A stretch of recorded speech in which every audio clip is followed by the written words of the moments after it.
అందరికీ నమస్కారం అమ్మ. ఈరోజు మనం తెలుసుకుంటున్న అంశం ఏంటంటే రేపటి నుండి ఇంటర్ పరీక్షలు. ఇప్పుడు మార్చి 1వ తేదీ నుంచి అనంతర జిల్లాలో 58 కేంద్రాల్లో నిర్వహణ. అనంతపురం విద్యా న్యూస్ టుడే. ఇంటర్మీడియట్ పరీక్షలు మార్చి 1వ తేదీ నుంచి ఆరంభం కానున్నాయి.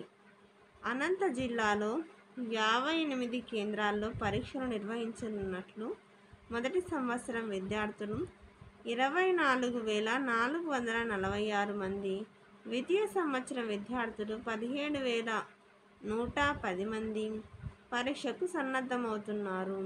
ఉదయం 9 గంటల నుండి మధ్యాహ్నం 12 గంటల వరకు పరీక్షలు జరుగుతాయి.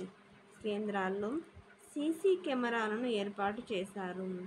ఇదిలా ఉండగా కొన్ని ప్రైవేట్, కార్పొరేట్, జూనియర్ కళాశాలల్లో హాల్ టికెట్లు జారీని ఫీజులకు ముడిపెట్టారు. ఫీజు చెల్లిస్తేనే ఇస్తామని బెదిరిస్తున్నట్లు ఆరోపణలు వస్తున్నాయి. వసతి గృహాలు కలిగిన కళాశాలల్లోనే సమస్యలు తలెత్తుతున్నాయి. మండల కేంద్రాల్లో లైట్లు, ఫ్యాన్లు, బల్బులు తదితర సదుపాయాలు లేవు. ఇదిలా ఉండగా గంట ముందే కేంద్రాలకు చేరుకోవాలని ఇంటర్ పరీక్షల జిల్లా కన్వీనర్ వెంకటరమణ నాయక్ తెలిపినారు. రేపటి నుంచి మార్చి 1వ తేదీ నుంచి ఇంటర్ పరీక్షలు నిర్వహిస్తారు. అయితే ప్రైవేట్ కాలేజీల్లో ఫీజులు కట్టుకోకుండా హాల్ టికెట్ ఇవ్వమని చెప్తున్నారు. అయితే ప్రైవేట్ కాలేజీల్లోనే జరుగుతున్నాయి. ఇంకా కొన్ని చోట్ల వసతులు లేవంటే, కరెంట్లు లేవంట, లైట్లు లేవంట, ఫ్యాన్లు లేవంట. అంతేకాకుండా పరీక్ష రాసేటప్పుడు కెమెరాలు కూడా ఉంటాయంట.